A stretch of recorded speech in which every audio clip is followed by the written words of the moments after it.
Welcome Lund loyalists to John Lund Unleashed. Those watching on YouTube, on the John Lund Unleashed and Bay Area Sports Collective channels. Viewers on X, Instagram, LinkedIn, and Facebook, and Lundos listening to the podcast on Apple and Spotify. John Lund Unleashed, brought to you by 𝐟𝐸𝐵 Sports Medicine.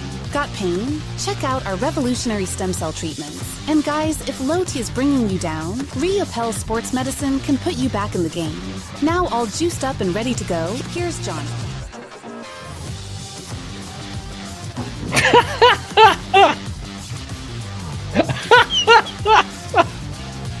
Life comes at you fast, man. 1 minute you're some anonymous, what is he from? Astronomer is the company of CEO, and now you're the biggest meme on the internet. And this might be, a lot of them are just like 24 hours, and the news cycle moves so fast that your yesterday's news, I don't know, this might have some legs.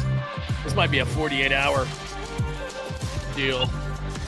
And it's the weekend, so stuff's going to happen. But I don't know, this thing's still got some legs. Maybe it's going to be 36 to 48 hours. Maybe it'll go over faster than I think, but there you go. Welcome Lund loyalists to John Lund Unleashed. Those watching on YouTube, on the John Lund Unleashed and Bay Area Sports Collective channels. Viewers on X, Instagram, LinkedIn, and Facebook, and Lundos listening to the podcast on Apple and Spotify. John Lund Unleashed. Gotcha. We heard it the first time. Knock it out. Good morning. Just look at their faces. Oh my God. Look at their faces. Like, oh, we're dead. This is the best meme I saw of the whole thing. Coldplay hasn't made a single in years. Last night they made 2. Unbelievable. Let me just look at the face. I mean, this is the best part. Like, oh, we are so dead. Anyway, there you go. That's what you get for cheating, man. Life comes at you very, very fast. I had no idea. The astronomer, the CEO of Astronomer, and she's the HR girl. And then they have the other HR girl in the corner, and everybody goes to LinkedIn. And then everybody's got the memes. And oh, man, just crazy. The wife takes her last name off Facebook. I mean, isn't social media grand? It's absolutely amazing. So anyway, it is the cover of the show today. There is the Giants. There is playoffs. We shall see as they are in Toronto today. Welcome. That is the cover of the show today for episode 194. Did you think we weren't going to go with the thing that is the biggest? Whose face is better? I guess hers looks more shocked, but he just looks like, I am dead. Half of everything, half of 401k for sure. I am toast. And she's the HR girl. She's going to have to talk to herself. You can't date the CEO. I know. Well, what are we going to do with you? I don't know. Man, your HR doing that, man. Anyway, there you go. Welcome into episode 194. The Giants are back. Welcome. They're in Toronto today. We got a lot to talk about. It is John Lund Unleashed on YouTube. Thank you. However you are watching today, maybe you are watching on Instagram. That is at John Lund Radio. X is a good place to watch at John Lund Radio as well. Bay Area Sports Collective, that big B in the corner. Make sure you're subscribed there. That is my show. Tom Tolbert, Holly Mack, Creative Tony, all a bunch of ex-KBRs, Rod Brooks, and Quality Hang, the great Amy G, former Giant, Jeremy Affeld. So make sure you're subscribed there, as well as John Lund Unleashed on YouTube. Maybe you're watching on LinkedIn and you're looking for the Astronomer CEO. It's his name, Anthony something or other. That's what you're doing on LinkedIn, and you just ran across the show. That's wonderful. Facebook, my personal page, John Lund or John Lund Unleashed. We can be friends there. We would love it if you would migrate over to John Lund Unleashed and join the chat room, which should be fun and lively today. You do not have to agree with me, the host. Have fun, enjoy. Sports is supposed to be the toy box of life, and we try to treat it that way most days. Have a laugh, get you away from everything, and then get you on with your day. That is our goal. We hope to accomplish it every single day. If you've got questions, comments, or thoughts, please leave them watching later underneath here, or it's a good place, X at John Lund Radio. Come over, hit the chat room, say hello. If you have not been in the chat room before, it's at John Lund Unleashed on YouTube. Please say good morning and hello to everybody. They won't bite unless you want them to. But for the most part, everybody is cool and mellow and chill.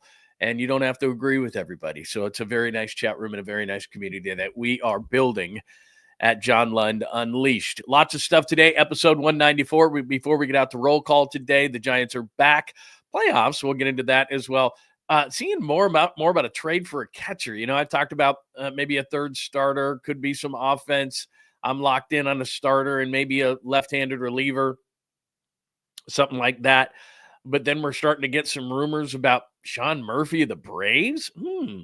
Yesterday, the flavor of the day was Susan Slusser mentioning Brent Rooker. She's got a relationship with the A's and what she says she knows, but it was more of an opinion. And then, as often happens in social media, it gets misconstrued as a fact or a rumor. And so I've got to straighten that out, as I often have to do. So we'll do that. Top 10, people love this. When I was on KMBR, we would have, I don't know if you know Melissa Lockhart, but she does a really good job on farm systems for teams. And she specifically does a really nice job of the A's and the Giants. And we'd have her on. And we'd get, some good response when she was on the air with us. But then afterwards, on the downloads of the podcast, just blow up huge through the roof. And so I'd love to do those same things. So ESPN has their top 10, which includes their draft picks now. And why that's relevant is not only because you're probably interested in that, but also because who would they trade if they're trying to get those pieces? So that's kind of cool. We'll do that. There's a couple other things in the Giants that I want to hit. TJ Watt has a new deal that's going to pay him over $40 million annually. Remember when we were like, oh my God, Nick Bosa's getting 34? Remember when John Gruden said you can't pay a quarterback and an edge rusher $20 million? It just won't work that way. I mean, that wasn't that long ago.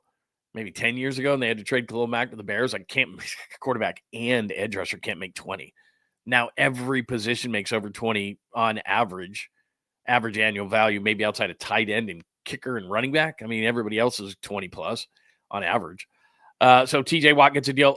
ESPN had an interesting thing. They went through rosters again because we're about a week away, or now a little bit less, from training camps officially opening. And I think that Brandon Ayuk probably is the number one thing to watch for the 49ers. I'll tell you why. Damian Lillard goes back to the Blazers. Random things happen throughout the show. We will talk more in the caboose about the CEO. Just all the different memes and things that came out are hilarious. We'll do that as well today, and other things will happen throughout the show. There's a few things on the board that I didn't get up there in time that I found right before the show. So we'll do that. So let's do it. Good morning to everybody. And again, we're on John Lund Unleashed saying good morning to everybody. So if you want to shout out this morning, jump on and into the chat room. You think it was staged? I don't know, man. I don't think those actors are that good. Good morning, Daniel. Are those staged faces? I mean, they got to be damn good. That's award-winning acting right there. I don't think that's staged. I think that's a dude that's scared as hell that he just lost half of everything. Same with her. I don't know her situation. I just know that they went online and found the wife's Facebook, and she removed his last name, or her last name, which is his last name. I don't know. That's pretty damn good acting if they're faking it. Could be. And Antonio, good morning. I forgot it was Friday today. My Lord, what am I thinking? That CEO cat is HR director side chick. Whoa, everything you do in the dark will come to the light of day.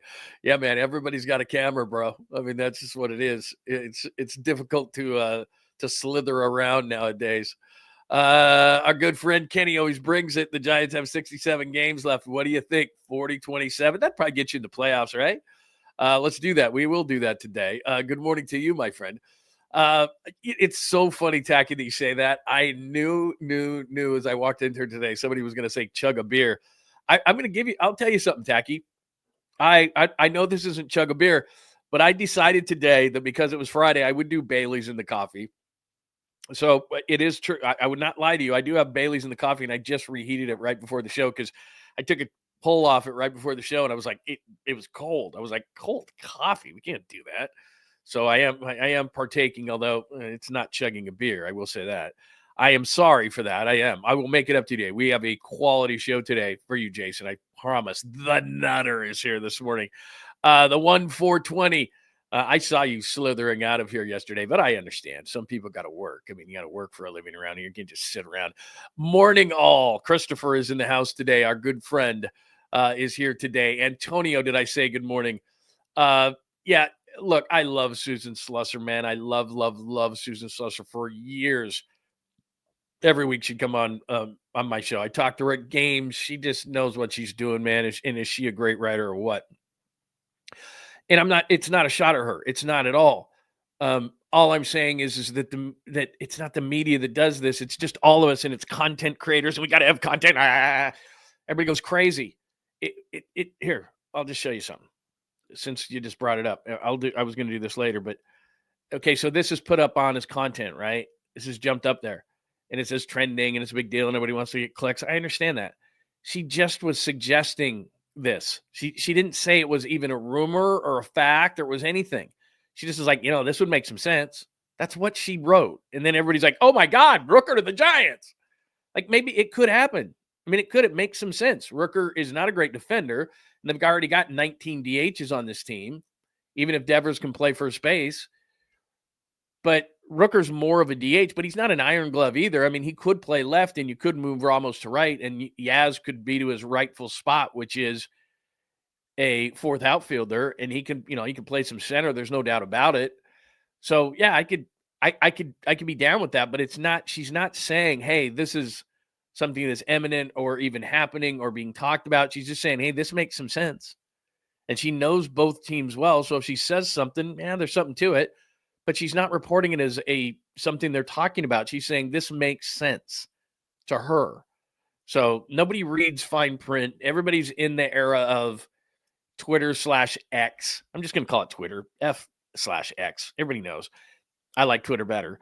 So everybody's in the Twitter era where we can barely even get through 140 characters. Like, man, it's got to be spoon-fed to me. Tell me what she said. We can't, I can't read an article. What did it say? That's way too long. Oh my God, there's 5 paragraphs in that article. Just tell me what it said. And then people just, throw it out there because you got to get content out there. And I get it. I do. I live in that era now. So I understand, but what she said was, hey, this is kind of an idea that could work. She's done that plenty of times in her career. She says that. It's her opinion. It doesn't mean, but that's how it got reported. Like, whoa, and everybody ran with it. Hi, 49ers diehard. Yeah, what I'm saying is, and again, I don't want people to misconstrue me either. He says, I'd love Murphy if Posey took over earlier. I'd like Posey, and it should have been a Giant, not a Dodger. Man, no doubt. What I'm saying is that there's national reports that say the Giants have looked into Sean Murphy, and I'm like, whoa.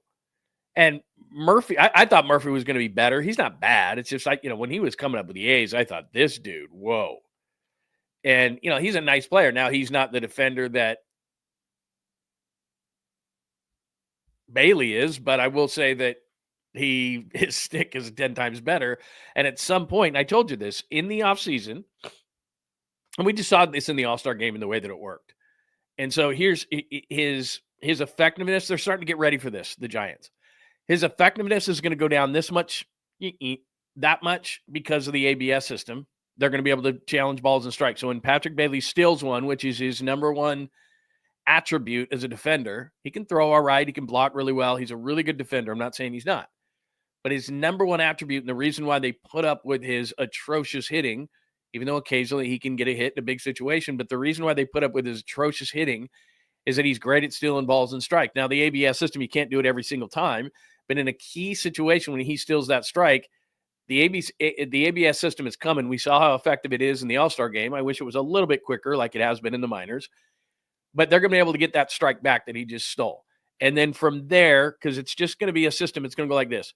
Full umpires, ABS system, robo-umps. They're going to just do it in order. So the Giants are thinking to themselves, okay, well, they're going to be able to, a couple of times a game, steal that strike back that Patrick Bailey just stole. And then at some point, it's going to get to the robo-umps, and they know when that's going to happen. And so they might as well get some value for the guy.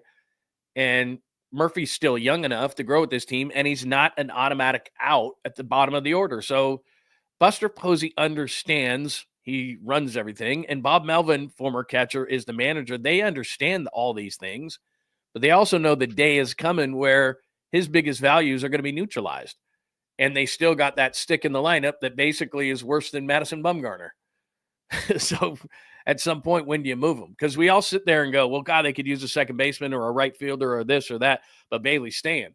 We'll see. I don't think it's going to be this season. I think that the issue becomes the staff is really comfortable with him, as we talked about yesterday, and we always talk about with the Giants. How do they win?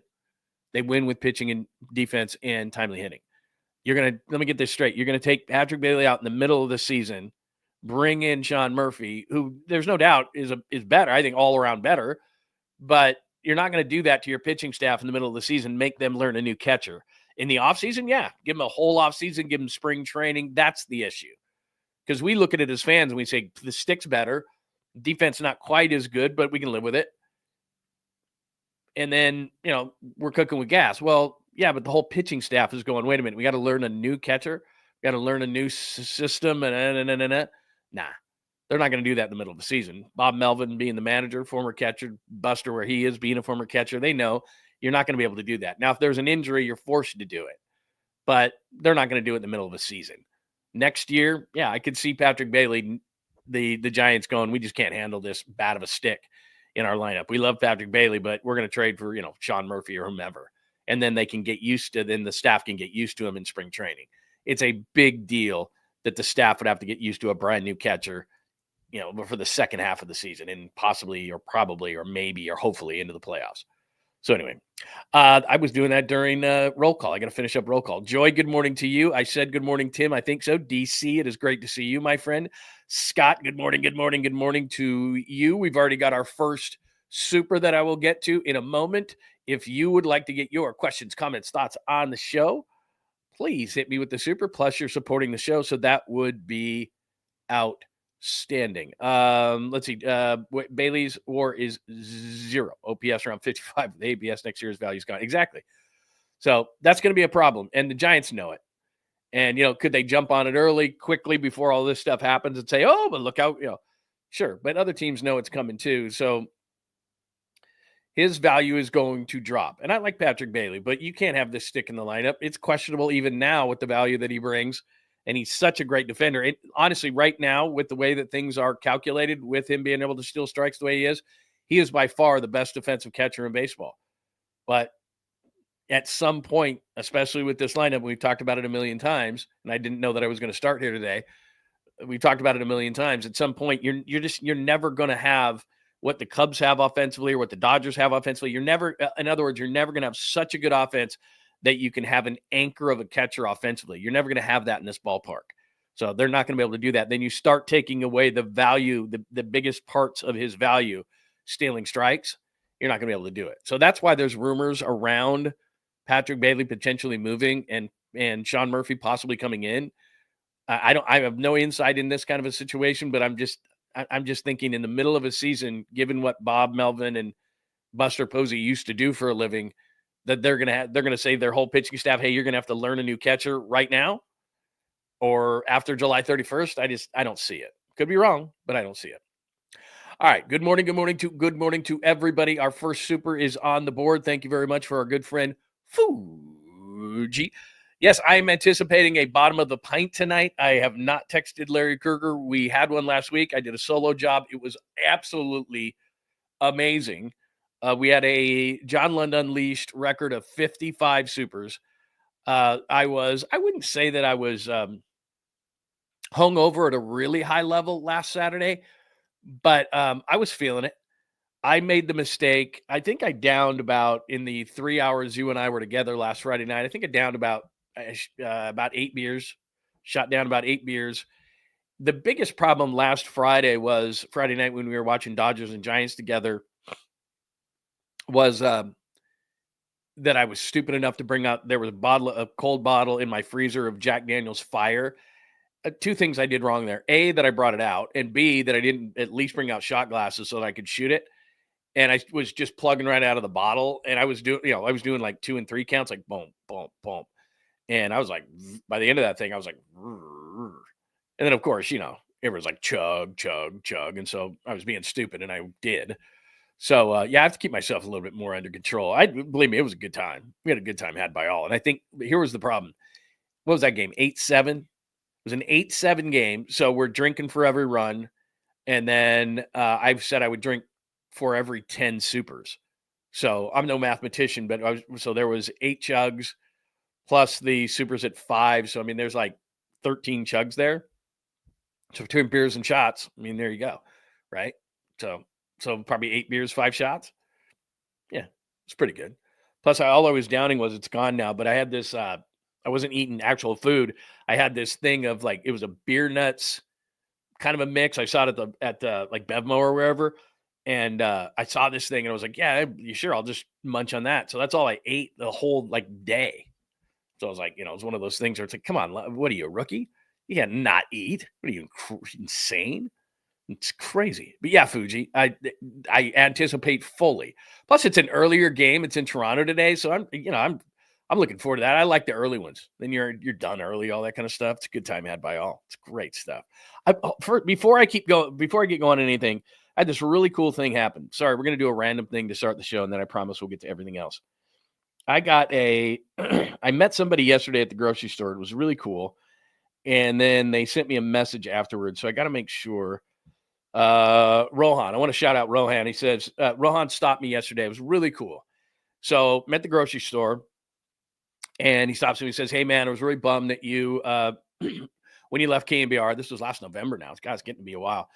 I'm really bummed you were gone. I was pissed off, but I'm really stoked that you are continuing to do your stuff on YouTube. And it was just really cool. It made my day. I thought it was really, really cool. He said that, had a really nice son and everything. So he said, just moved from San Francisco to from San Ramon, where I live, to the South Bay a year ago. And he just, he sent me a really, really nice note. And it was really cool that he stopped me when I was at Safeway. So, hey, thanks, Rohan. Really appreciate it. It was cool. If you ever see me out, man, say hello. It really makes my day. It was really cool.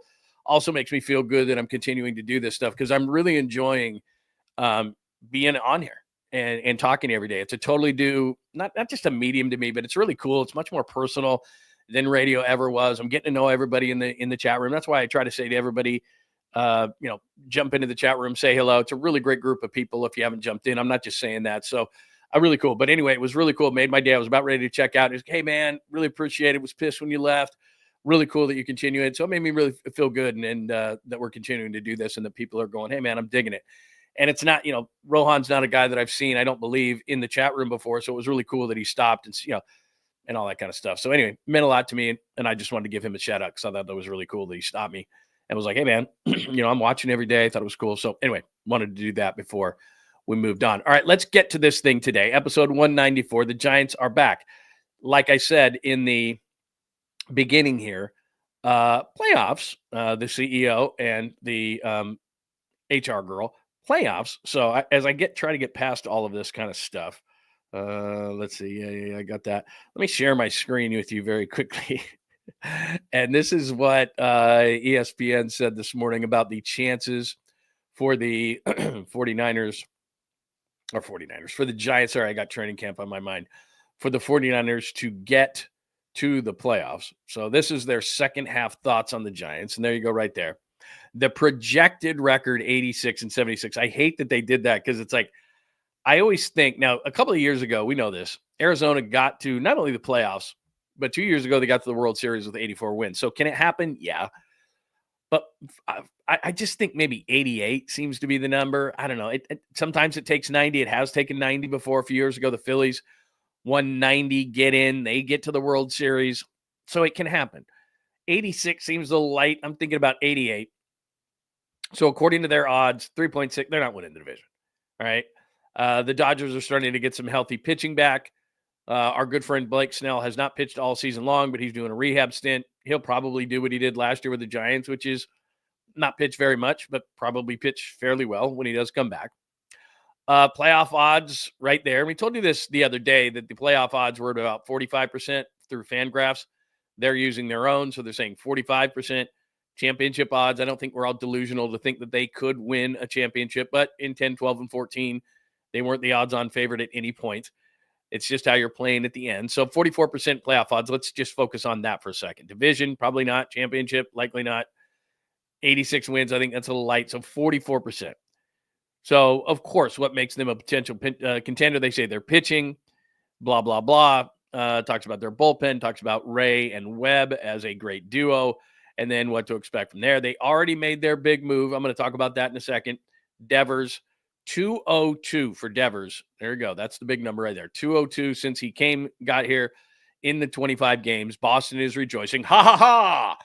As they continue to do that. And then as they point out, they got some guys in there. Ramos, Adames, Chapman. And I don't know about 𝐿LaRD Lee if he's going to get things going.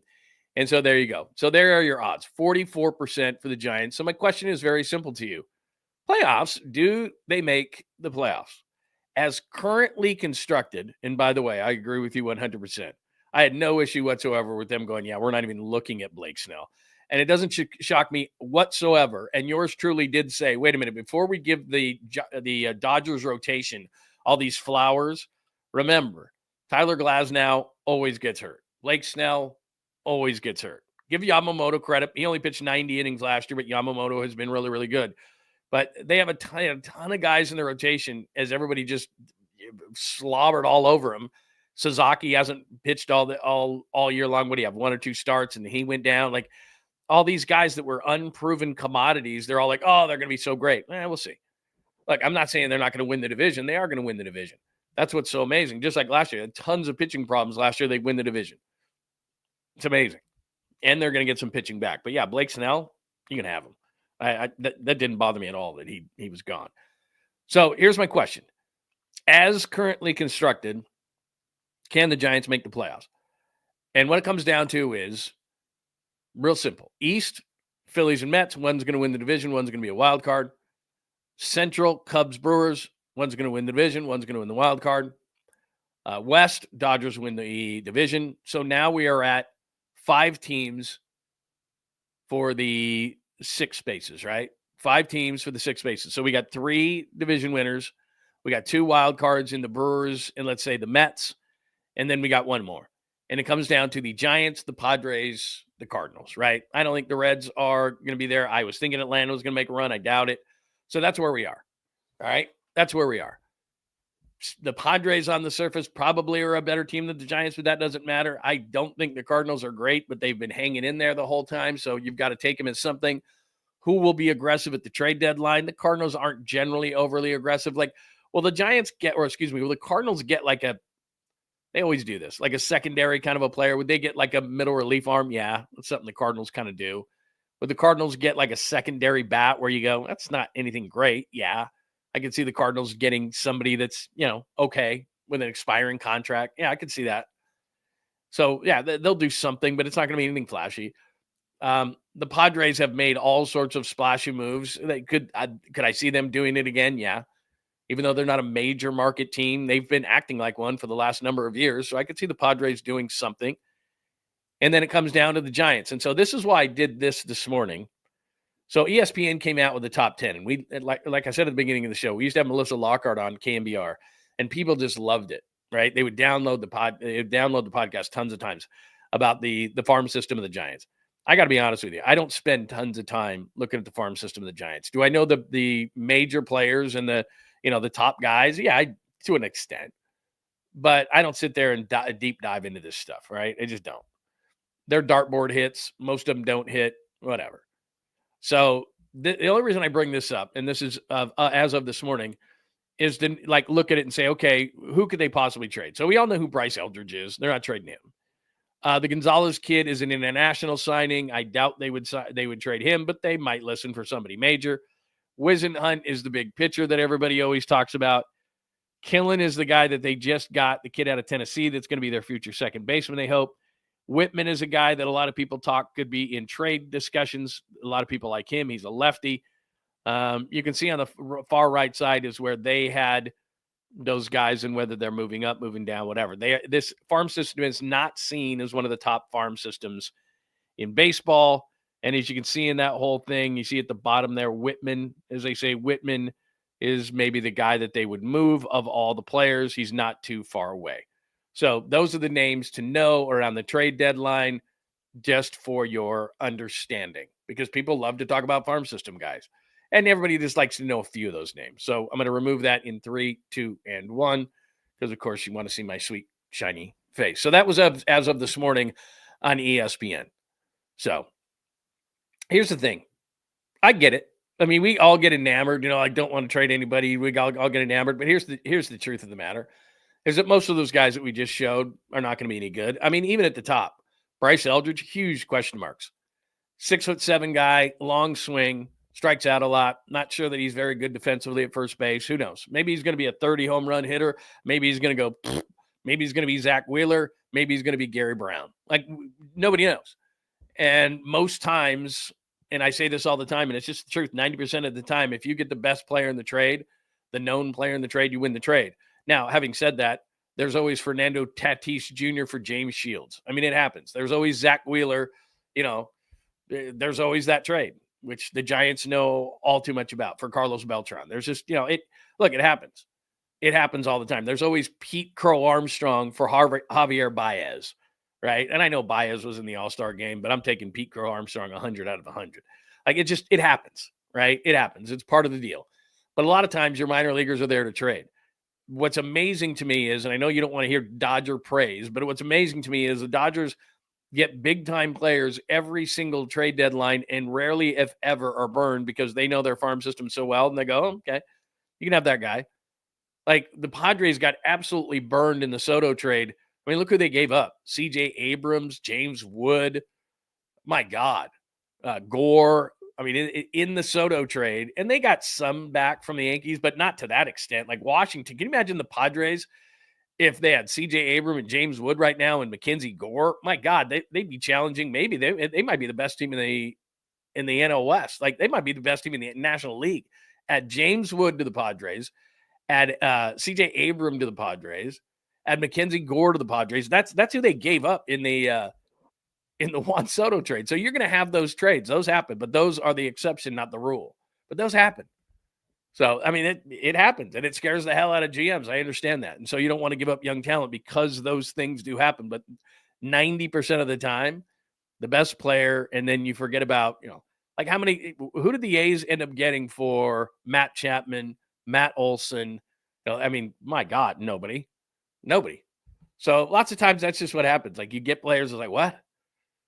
Like, I know that at this point, when it comes to the Devers strike, he's hitting 202. Don't care. I don't care. Rafael Devers is fine. He will be fine. It's not a big deal. He'll be fine. That's trade in the Giants' favor 100 out of 100 times. Don't care. That's no big deal. So, anyway, we'll see. We'll see what they do at the deadline. I just have a feeling that the Giants are going to be aggressive. As currently constructed, so I asked you the question, as currently constructed, are they a playoff team? I would say no. I think they have a tough stretch coming up. They have played better. What's crazy is they have played better against 500 teams. So that stretch that they just came through that we said was ultra important and they weren't that good. Here we go.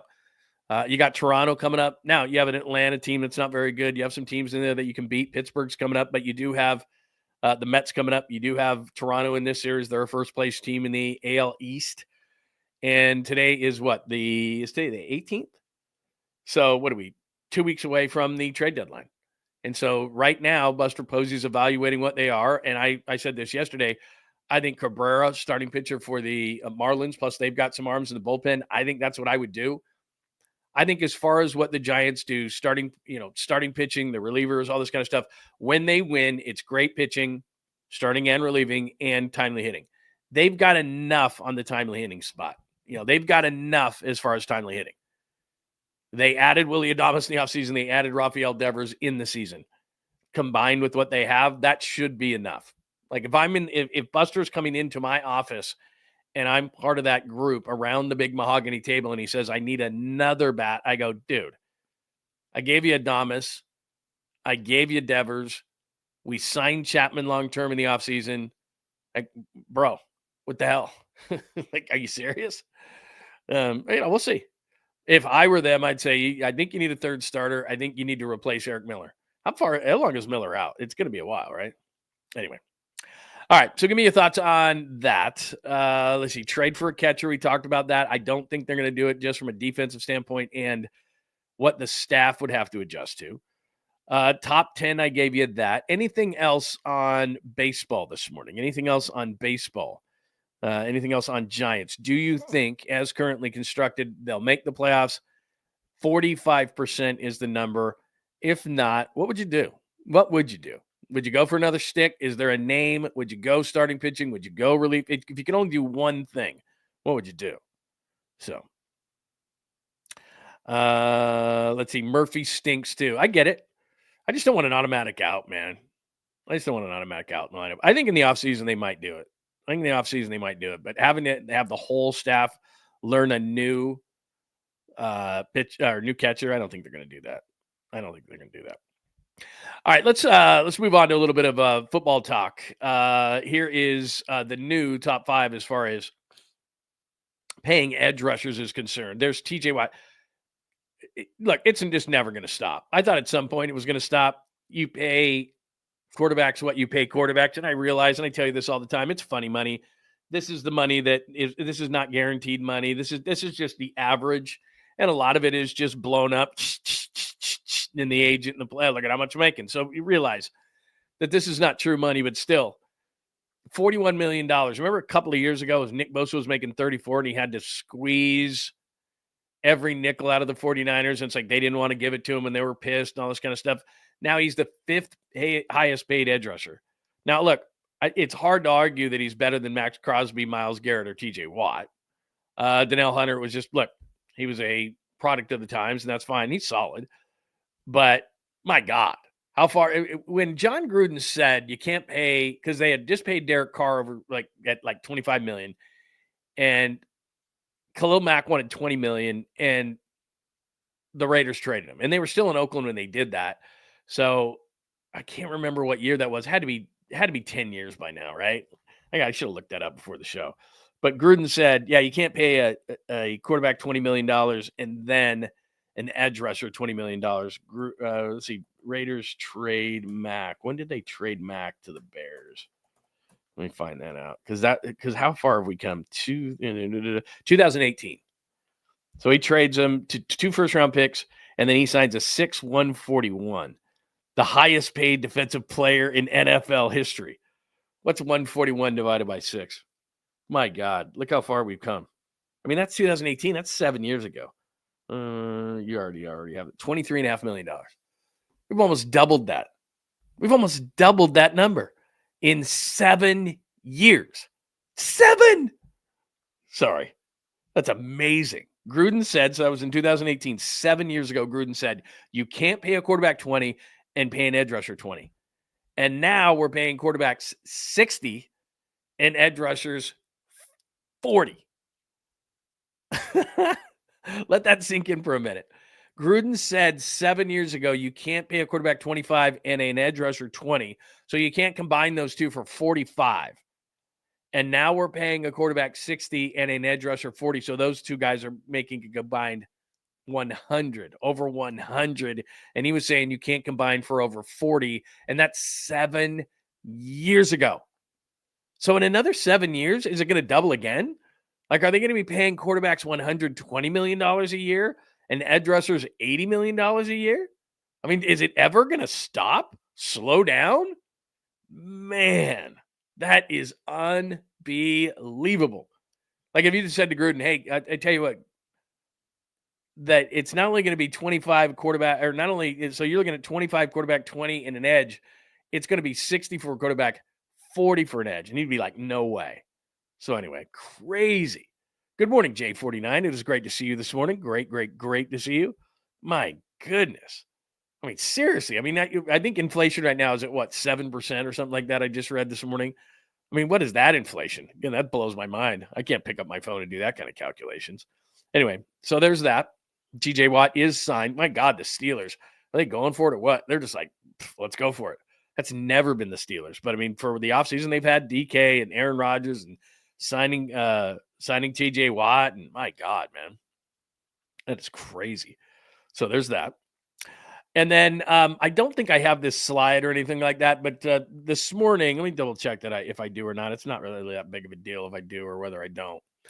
But ESPN did this thing and they asked and this isn't just per team. No, I don't think I have this slide. It doesn't really matter. But they did like the 20 on ESPN.com. They did the 20 most interesting storylines to watch just in the NFL, not by team or anything like that. And they talked about the health of Brandon AIYUK.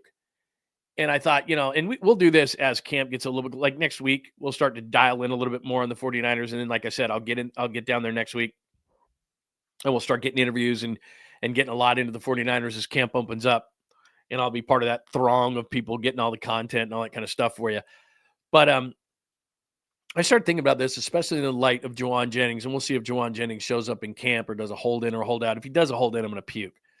Because if I'm the 49ers, and I've told you this before, but I'll just reiterate it, we're not doing that again. Life is about learning. Life is not about not making mistakes.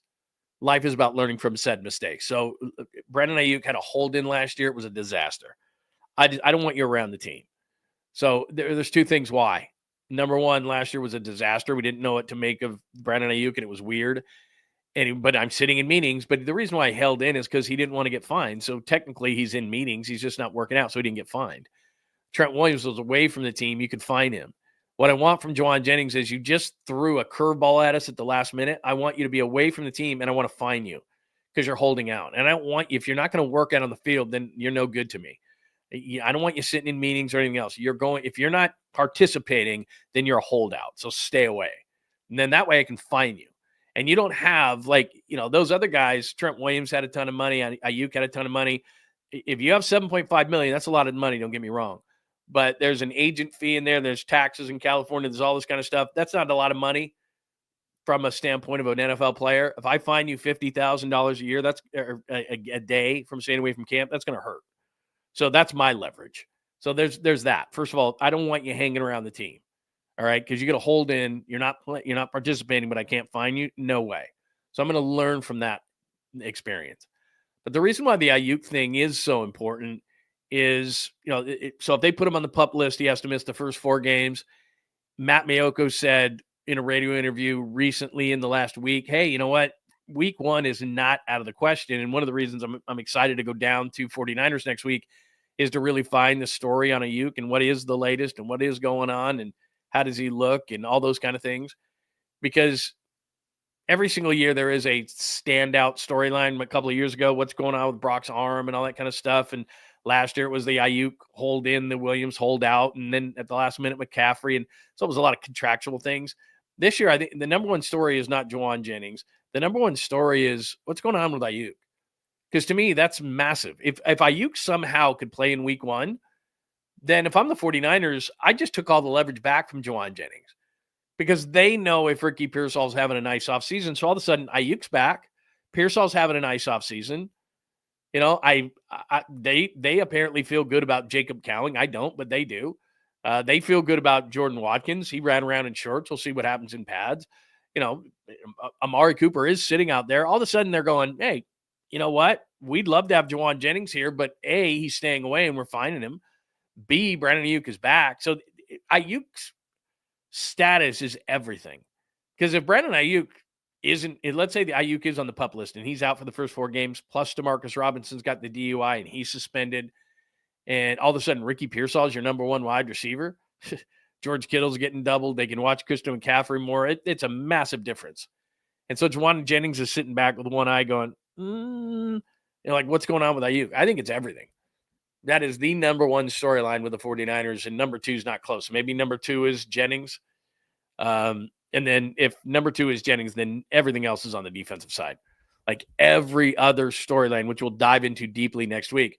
But it's Mikael Williams, it's Collins,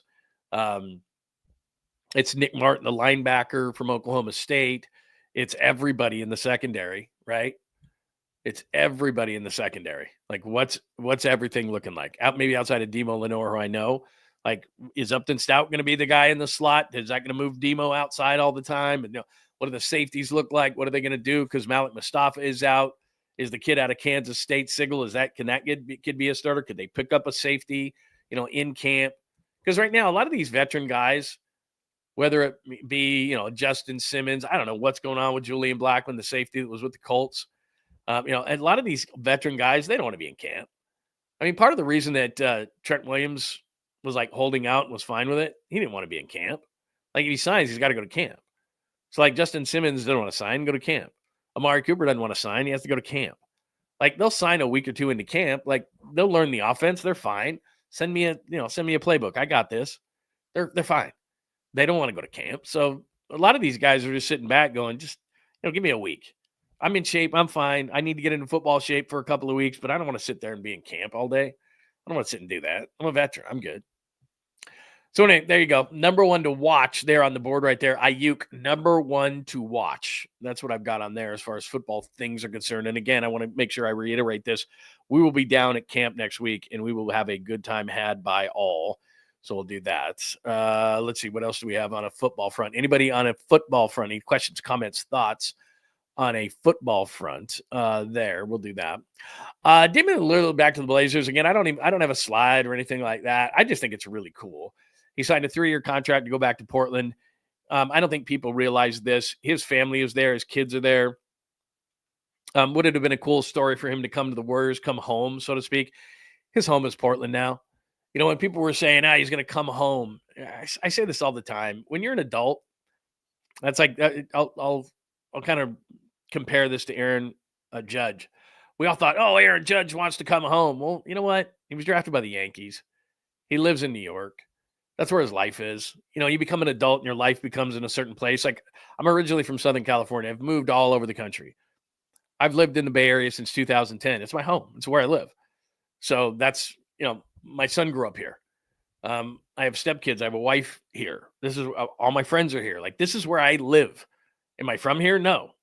Is my home here? Yes. Like, if people ask me where my home is, it's here. It's been that way for 15 years. Like, this is where I live. This is where my roots are now. And so when people ask Aaron Judge where he lives, he probably says New York. Where is he from? Well, where was he born? It's totally different. So when you become an adult and you put roots down, that becomes your home. So Damian Lillard's from the Bay Area. He loves the Bay Area. He reps it all the time. The 0 is an O, Oakland. I mean, he's never going to forget it. But where his kids are, they're in Portland. So when a lot of people were saying, well, he'd come home to Oakland, he'd come home to the Bay Area. Not really. I mean, he is where he is. So plus, when I looked at it, it's like when I look at them, and I've said this before, going all in, the Warriors going all in on the whole old man movement, which is what they're doing now, this 2-year thing. I mean, Damian Lillard would have been okay. Is he even going to play this year? I don't think he is. And if he is, it's going to be at the end of the year. So the 2-year window, Damian Lillard might be in 1 year of the window. So that never made sense. So right away, people are like, oh my God, Damian Lillard, he's going to come to the Warriors. And it was like, well, he's not really what they need. I mean, sure. Would you take it? Yeah, sure. But he's not really what they need. They need size. He could take some pressure off Steph in terms of, ball handling and all that kind of stuff. And he's got long distance shooting, but then Damian Lillard and Steph Curry in the same backcourt, you'd have Monte Ellis and Steph Curry again. You'd have a size problem in the backcourt. So it never really made a whole lot of sense. And the whole thing of the media running with it was he's coming home. Well, his home's Portland. And that's where he went back to. And he was saying that he didn't really love playing in Milwaukee because he didn't get to see his kids. And one of the reasons why Milwaukee ultimately released him, I don't know if you know the story, but he asked them if he could rehab this Achilles injury in Portland and be close to his family and close to his kids. And they said no, which is an ass move. It's like, what do you care? He's rehabbing. He's a professional. He'll be back. He's not going to just sit around and eat bonbons all day and hang out with his kids. He's going to work. And they said no. And he said, I don't really want to be here. So that's kind of how it happened. So anyway, Damian Lillard back to the Blazers. That is that story. God, I can't wait to get to the Coldplay CEO. We've talked about that a little bit, but we haven't given it near enough time. Anything else on that front? Good morning, Tony. It was great to see you, my friend. There is Tony, everybody. The Blue Chew crew. Let's see. Hey, Naomi, it's good to see you. By the way, I'm going to do that one tomorrow. I have a caboose that I was going to need your help on today, but I knew we were going to do so much on the CEO that, let's see. Yeah, Tacky, totally. We did. I know the guy that you're talking about. He was from a New Jersey paper, but he was a national baseball writer. And we had him on twice. The first time we had him on, he was convinced. And then the second time, he's like, I can't remember the term he used, but he used some kind of a term. And it was basically like, he's coming. And then when John Heyman came out with the thing with the arson judge, it was like, it's done. Like but I was convinced. I agree with you 100%. I can't even remember the damn guy's name, but he was from a New Jersey paper. He was a beat writer for the Yankees for like 20 years. And we had him on once and he kind of convinced us. And then we had him on again. And both of us were like, he's coming. Like 100%. I agree with you, Tacky, 100%.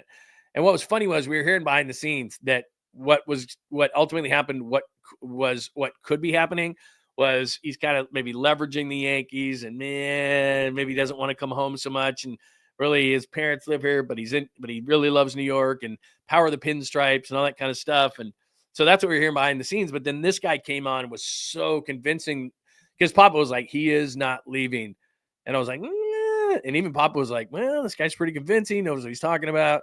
But then, yeah, it's funny that you say that because I remember that. I remember that guy, New Jersey paper. I got to look him up today. But yeah. Let's see. Hi, Antonio. Bleacher Report has a story about the Warriors trading Butler. And you know what's funny about that? First of all, I haven't seen the story, so I don't know if it's an opinion piece or has any kind of factual things behind it. Why does Bronny have to be every trade I saw? Every trade I like all these hypothetical trades for LeBron James that I saw over the last 48 hours. Why do they all have to be Bronny? Like if I'm Bronny, I don't want to go. Like I got to be my own guy here. Like, okay, we did the thing. We played in a game together. Woohoo! We set NBA history. We played in a game. I don't have to go with him anymore. Like I don't have to be on his team. And I don't want to be on his team. Like I want to be out on my own. Like, I'm not attached at the hip of LeBron. If I'm Bronny, it's like, please. I'd go to the front office of Lakers and go, please. Like, I got to do this on my own now. Like, we did it. We did the thing. We don't have to do it again. Like, we were on the same court in an NBA game. Yay, hooray. Now, I got to either, if I can play, great. If I can't play, let me go. But I don't have to be traded with my dad. So, like, every trade, I saw like 5 or 6 trades. There was one with the Warriors for Jimmy Butler, like you said. There was one, like there was a bunch of different trades. Maybe it was Bleacher Report. I can't remember. But it had all these hypothetical trades. And every single one of them, it was like tons of teams. Seriously, like 10 teams. And every single hypothetical trade that was made had Bronny with LeBron. And I was sitting there going, God, if I'm Bronny, I'm like, no. Like, I no. And there's no salary match to it. They all just thought, well, LeBron's going to want Bronny. And it's like, no. And if I'm Bronny, it's like, no, man, like we did what we did. Like, we don't need to do it again. And I am not attached to the hip of my dad. And that's how it's going to be the whole time. Like, here I am carrying my dad's luggage. No, I wouldn't. I'd be like, look, we did it. Like my dad wanted to do it. We did it. Cool. I respect that. But now I'm staying here and he can go wherever, you know? So anyway, yeah. Power of the pinstripes, John. Yeah, he does. He loves it. I hate that. I hate it. The whole thing. I was hating like power of the pinstripes. I'm a West Coast guy through and through my whole life. Love the West Coast. And like I said, I worked in Pittsburgh. I worked in Detroit. I've worked all over the country. I'm not a New York guy. And everybody thinks that that's like the pinnacle of everything. And that's fine. That's great that everybody can think that. It's just not my bit. And I'm not disparaging New York. I'm not at all. It's fun to visit. I enjoy it, whatever, but I don't think it's the pinnacle of anything. Now there are certain players who can't play on that stage. I get that, but I don't think it's all that everybody thinks it's cracked up to be. And I know friends from there who are just like, wow, it's everything. What are you talking about? It's New York. It's like, all right, cool, man. It's not for me, but it's fine. For you, that's awesome. Proud of you. Good job. Oh, there's one baseball thing I forgot before we move on, and we're going to do a caboose about this whole thing because this CEO thing is going to take forever. But I saw this yesterday. It was just a random thing, and I wanted to ask you about it. So it's ML fan base happiness, and this is just some random thing that a guy puts together. So loving life right now are the Cubs and the Tigers. I would put probably LA up there. I mean, what do they have to bitch and moan about? I'd probably put the Astros up there. Phillies, I wouldn't. I don't even think they'd be very pleased because Philly's pissed off. I think they'd say like encouraged. Toronto would probably be very pleased. The Brewers, I would say, would be loving life. I mean, they weren't supposed to be here. And then you have the Giants at encouraged. It's again, this is fan base happiness. So they're asking you. So encouraged. Tampa, the Red Sox, San Diego, San Francisco, New York, Seattle, the Reds. So would you call yourself as a Giants fan encouraged? Then you got up and down. This is what I would say. Up and down. because you're not in the playoffs right now. Up and down is New York, Texas, Arizona, St. Louis, Angels, Twins. Disappointed, you're not that. Sick of losing, you're not that. Giving up, you're not that. So you're either B or C, right? You're either encouraged or up and down. Maybe I'm being too tough on it. I don't think you're loving life. I don't think you're very pleased. Maybe you're very pleased. I guess you could be very pleased, encouraged, or up and down. That's where I would think you would put. Now, maybe I'm being a pessimist when I say up and down. So where are you? Are you very pleased, encouraged, or up and down, or none of the above? Maybe you're loving life. Maybe you've given up. I mean, I don't know. You could be anywhere on that board, but where are you? I would say you're either very pleased, encouraged, or up and down. So you're either A, B, or C. And they have an S there. I've never gotten an S. I've gotten a P or an F, pass, fail. But they do have A through F there. So where would you say you are on the MLB fan base happiness 2025 meter? And I was looking at that yesterday, and I'm like, yeah, encouraged isn't a bad place to be. But some are probably up and down, and some are very pleased. And if they made another trade, I would think that they would be very pleased. But a loving life. I would think Cubs fans, they could be losing, they'd be loving life. Detroit, definitely. I think I would put LA fans in there, Houston fans in there, Philly fans, I'd probably put maybe up and down. That's how they are. Brewers fans, I'd put the loving life. So anyway, tell me where you are. You're in one of those places. Very pleased, encouraged, or up and down. Tell me where you are on the meter there. I would be going into the second half, not the second half of the season, the post All-Star break. I would like to know. Taki says, I'm encouraged, border on very pleased. I thought we were a 500-ish team before the season. That's a great angle to have because I always lose perspective because what I do is that's a great way to look at it because at the beginning of the season, would I have taken a game out of the wild card or whatever? I would have. But then I saw them play so well at the beginning of the year, thought this could be a contender for more than just making the playoffs. And then they made the Devers trade. I'm like, well, now they're going for it. And it's like, let's see.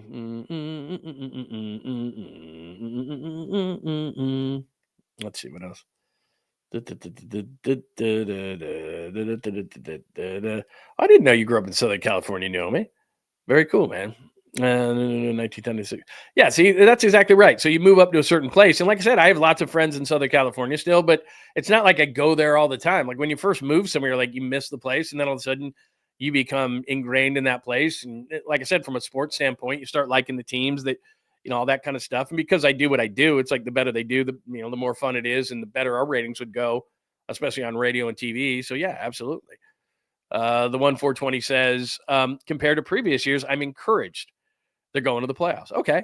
So maybe I underestimated everybody. So encouraged. More people are either very pleased or encouraged and not going with the up and down. So between the B and the A. Okay. All right. That's fair enough. All right. Let's get to this, man. We've been wanting to do this pretty much the whole show, haven't we? I mean, haven't we wanted to talk about the CEO thing? I mean, this is crazy. And it's not just the CEO thing. It's just more so like the way that our society is right now. John Lund Unleashed presents the caboose pistol. Wedged in the crack of her buttocks. Somehow, someway, Lundo thinks this is the best way to leave a final impression on you for the day. The old caboose pistol, everybody has one. Did you say caboose pistol? I know some women who could hide a machine gun in there. Yeah. Leave me out of this, you weirdo. Here's John. All right. So we all know what happened, but I'll just play this for you just so that if you missed out.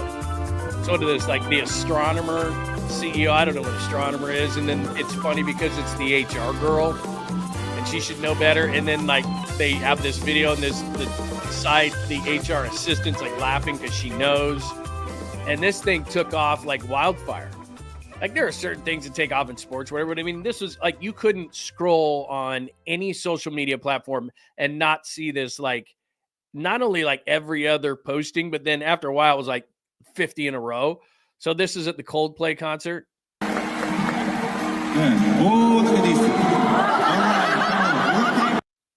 So he continued on for a minute there. I guess I cut that off a little too early, but he continued on. And Chris Martin, the lead singer of Coldplay, said something to the effect of like, they're either, we either caught him in an affair or they're just very shy. Well, they caught him in an affair. And so meme after meme after meme. I mean, Coldplay hasn't made a single in years. Last night they made 2. or where was the Sports Center one? Maybe I have it up here. I mean, even Sports Center did a thing on it, right? The Sports Center anchors reenact viral Coldplay concert affair. There you go. There's the New York Post Dumbotron. I mean, it's unbelievable. Like, look at their faces. Like right away. I mean, this is fear of death kind of stuff. Like there's a train coming at you at that point. I mean, it is just unbelievable. Look at this. Here's how much astronomers see Andy Byron and HR blah, blah, blah. Coldplay scandal could be lawyers. What else do we have here? Do we have any more of those? I mean, just like it was just one after the other. And then these memes started, with this kind of stuff, which like everybody's like that play. Like there's 100 of them, right? I mean, not 100. There's 1 million of them right now that's going on. So the whole internet, like, and I said this at the beginning of the show, like a lot of these go away and you don't know really what's going to take off like wildfire, but a lot of these go away pretty quickly. The news cycle is just like boom, boom, on to the next, on to the next, on to the next, on to the next. I haven't looked at social media this morning. I don't know if there's a big story that's taken over, but I mean, it's just like, see, I mean, look at I mean, there's like Bill Clinton, Monica Lewinsky. Like I'm just popping on to see like what that was posted by Rob Schneider. But I mean, look at, I'm just, there's another one. Like there it is. Like it's all there is. Okay. There's Angel Recent Media Day. Okay. I've gone 2. There's another 3, 4 posts. No, there's another one. Okay. 1, 2, 3. Is it starting to go away? Maybe it is. My God. Nope. There's another one. Imagine betraying this lady for some old HR hag. Oh, that's his wife. So there's his wife. So now they're posting stories of his wife, pictures of his wife. Yeah, she is prettier, I got to say. So now they're posting pictures of her wife, basically saying who's hotter, right? Oh my God. Yeah. So there we go. This is crazy. Oh my God. Anyway, yeah, there it is again. There's another one. They're making political statements over it. So yeah, it's not even near gone. No, not even near gone.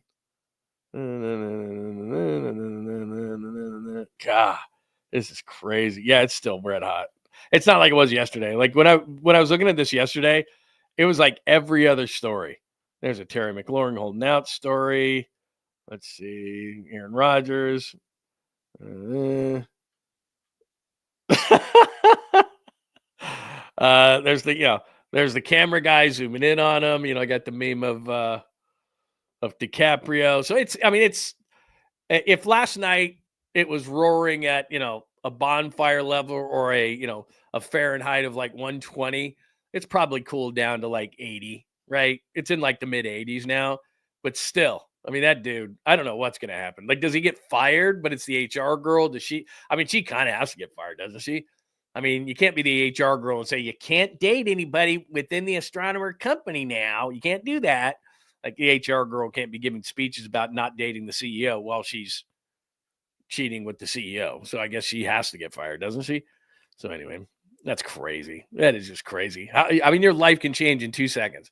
Basically, a camera person gets up there. Chris Martin says something about it. Somebody's videoing it at the concert.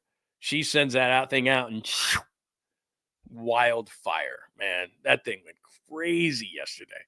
So anyway, I don't know if you saw any of the memes or anything. Were you following along?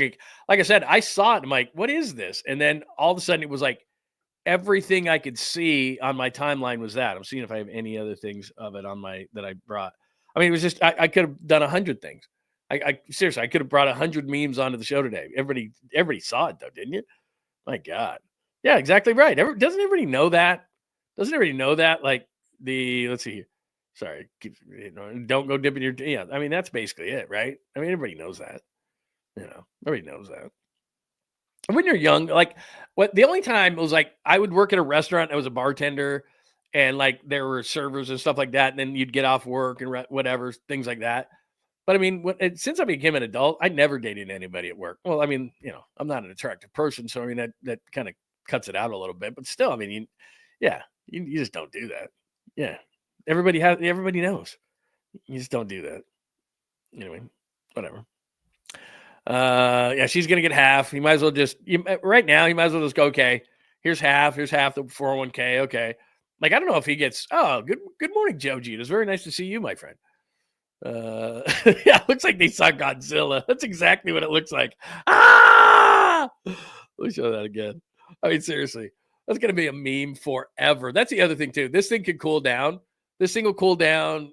News cycle moves fast. That will never not be a meme. Like, I don't think it's going to replace the Jordan crying meme. Jordan crying meme is probably sports-wise always going to be huge. But, like, that's going to be – here's the thing. That can be a meme for everything. That's just not going to be a sports meme. Like, that's going to be a meme forever. Ever. So, if you're – I mean, I know he's the CEO. Did he – I don't know if he founded that company, Astronomer, or whatever. I don't even know what they do. Like, did he found the company? I haven't delved that deep into the whole thing. But if he didn't, like if he's not a big owner part of it or whatever, I mean, they kind of have to remove him, don't they? When you have this kind of a scandal, man. I mean, look at it. In that split second, they just know. They know it's over. Like they just know their lives are. There's just no going back. Like they're both just like, oh. Plus, that's got to be the worst feeling. You're at a Coldplay concert. You're in a cool. Hanging out. You're in a suite. You had a few drinks in you. You probably had a nice dinner. You're having a great time. You're going to be, getting between the sheets a little bit later. Everything's great. You told your wife that it's, it's all purely business, that you've got, big clients in town, right? Totally lied to her. And then boom. And it's just like, and that much flashed in front of your face that fast, even though you're probably bombed, you sobered up in about 2 seconds. Your life just flashed before your eyes. That guy knows that he lost half of everything, half of his 401k, everything, probably lost the house. The woman's like, I'm fired. I'm the HR girl. Can't be dating the CEO. My career's over. Seriously. And nobody's going to hire her. Like, aren't you that HR girl? And because her career is HR. And it's like, I don't know, what does she look like? 50 something. So like, okay. She tries to apply for another job. Right. Wait a minute. You're applying for an HR job with us? You dated the CEO. Like she knows right at that point, it's flashing through her eyes. She's had a couple of glasses of wine. It's flashing through her eyes. My career's over. I can never get an HR job dating the CEO. CEO's not taking care of her. He's dropping her like a hot potato, just like he did. He's lost half of everything. Their life flashes before their eyes, and they're both screwed. And not in the way that they thought they were going to get screwed when they started the evening. Not a good look. They see Godzilla. That's exactly what it is. I mean, seriously, that meme is unbelievable. Oh my God, that's going to be forever. That's unreal. Oh, that was the best part. The biggest penalty, poor bastard. He had to go to a Coldplay concert. Exactly. That was the whole thing too. That was one of the biggest memes. It was like something about, getting caught at a Coldplay concert or whatever. I thought the guy was Mike Breen. Oh, that is outstanding. I would agree with that 100%. Yeah, they went out. They probably went to her Facebook page, and before she's got to take that down now. Like, I feel terrible for her, and you're 100% right. Like, all of a sudden, everything's now it's going to be her, and it's like her versus the other girl. Like, oh my gosh, look how much prettier she is, and she is. But it's like now she gets dragged into this whole thing. Oh man, how brutal is this stuff? Brutal, just brutal. Anyway. All right. Okay. Just checking. All right. Anything else on the CEO, on the thing that was the news story? The news story, man. That was unbelievable yesterday. I mean, seriously, you couldn't go. I mean, what time did that thing break? Late afternoon? Like, my God. Oh, yeah. Yeah, that's true. That's her next career. Yeah, she's going to be doing OnlyFans, James, 100%. Seriously, she can't be in HR. I mean, I don't know what her career was. She's either got to be an entrepreneur and do something on her own, and that entrepreneur is probably going to be OnlyFans. That's probably the only thing she can do. I mean, that's it. That's it. I mean, it's so unfortunate, but it's like, what is she going to do? Yeah, brutal. Yeah, there's no chance. There's no chance. You're applying for the HR spot. You realize you can't date the CEO, right? Memes unleashed. Yeah, it's going to be unbelievable. Yeah, restaurants are unbelievable. They're unbelievable. You get off at a certain time. Everybody starts drinking. It's a bad move. It's a bad idea. And then you come back, you go to the work next day, and you're like, ugh. So I did do that in restaurants. But I mean, I was like 22 years old. I'm dumb as a rock, right? Don't know anything. And you learn very quickly. It's okay. I'm not going to do this. That's dumb. Anyway, all right. Anything else today besides the biggest story of the day yesterday? And this was the biggest meme of the biggest story. Coldplay hasn't had a single in years. Last night they made 2. See, that was right away. Like that was that's kind of a blurry picture, but that's kind of like, what's going on? And then that's when they realized it. Like, we're screwed. Like that. It went from like, what the, to that in like a millisecond. Unbelievable. All right. Anything else I have today that we need to get to? Yes. Bottom of the pint. I'm going to text Larry as we speak right now, and I'll make sure that we get that.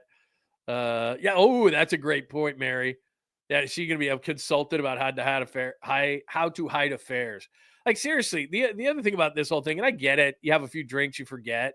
But it's like everybody in that suite clearly was people that they worked with, because they had the other HR girl who there's a picture of laughing because she knows everything that's going on. She was the assistant HR girl, which she's going to be elevated now to the head HR girl. And I think she was elevated to assistant HR girl like a week ago. So she's loving her life. But like, if you were just standing in that suite with her next to her or something like that, you'd be fine. But like you're basically, you got your arms around her and all that kind of stuff. Like, there's no denying that. Oh, unbelievable. Like, let's go back to Chris Mark for just a second. Sorry, we cut this off early.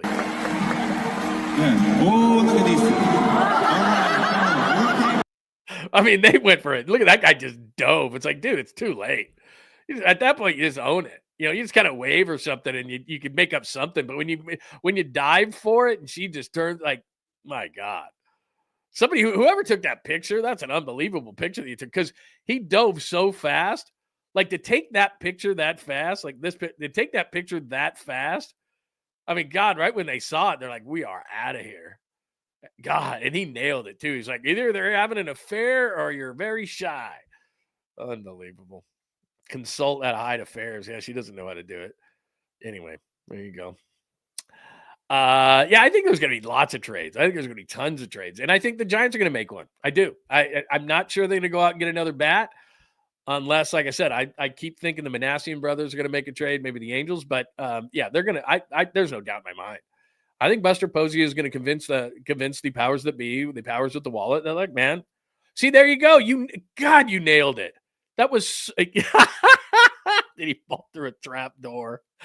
That was a great call right there. That's what you could have done. That's what I'm saying. Like, you don't panic in that situation and dive down, all that kind of stuff. Now you're guilty. Like, that's what you'd say. She was choking. They had these little, I don't know. They had these cream cheese filled things that were deep fried, and she was choking, and I just was giving her the Heimlich. Like, you didn't catch him in the middle of a kiss or something. You weren't naked. Like, the guy had her, and she was choking. I don't know if you saw that. Yeah, there's no way. I don't know what you could have done, but that's some quick thinking by you, Mark. That's some real quick thinking. You're giving her the Heimlich. I was giving the Heimlich. Everybody knows. Everybody saw. Everybody can back me up, right? She was choking. You saw it. Yeah, boss. I saw it, boss. She was choking on those cream cheese deep fried things. Celery and peanut butter. I don't know. She took a bite of a corn dog. I mean, whatever.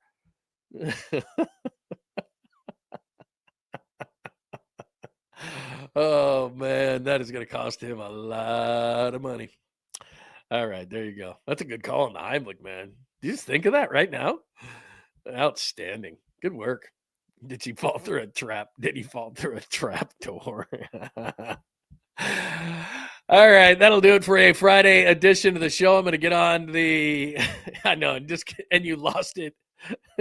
You lost it because of Coldplay. That's unbelievable. Oh, man. All right, Blue Jays this afternoon and the Giants. By the way, I meant to mention this before. God, did they mention – they missed a golden opportunity, especially with You could have set up your.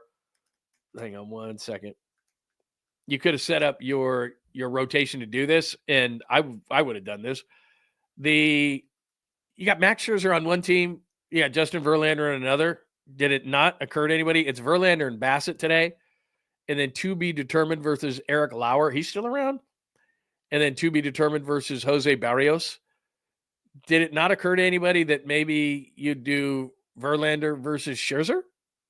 Anyone? Is this thing on? Like, come on, man. Get your brain on. But it's going to be Verlander Bassett, the former A. I like Chris Bassett. I would have liked Chris Bassett to be a Giant at some point. They're not trading him, but there you go. All right. So that is it right now. I don't know if Gausman's pitching. He should be. Gausman should be pitching. We'll see. Everybody seems to be that they would be rested at this point. But yeah, I would have liked to have seen a Verlander versus Scherzer thing, but we're not. We're going to see Bassett v. Verlander.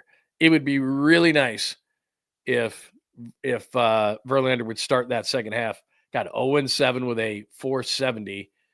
Bassett 9-4 with a 4.12. You're right on Lauer, 4-2 with a 2.78. So he is having a nice year. So there you go. I didn't know he was still around. All right. PMP, as Dom tells us, Polymax Particles, noon special guest host. Do we know who the guest hosts are, Dom? Or can we not say that? And don't tell me. If it's not supposed to be out, don't tell me, because I tell everybody. You know that. That's why those guys won't tell me anything. Are you the guest host? Can you tell us that? Yeah, I did see where his wife did. Her last name she deleted from social media already. That dude is that dude. You might as well just give her half the house and half your 401k to start. I mean, that'd probably be a good place to start. So anyway, all right, everybody have a wonderful rest of your Friday. I'm going to get with Larry Krueger right now, and I'll send out the information on bottom of the pint. Trapdoor. That's very good. Heimlich. That's very good. All right, everybody have a wonderful Friday. Thanks for hanging out on a Friday. If I don't talk to you, have a wonderful weekend and go Giants. Thanks for hanging out with John Lund Unleashed. We'll try to be better next time, though I wouldn't hold my breath. Please like and subscribe on the John Lund Unleashed Pod YouTube channel. Watch live shows weekdays at 8 a.m. on YouTube, Instagram, and X. And make sure to have your alerts on for shows throughout the day or night. All things Lund can be found at johnlundunleashed.com. johnlundunleashed.com. Goodbye!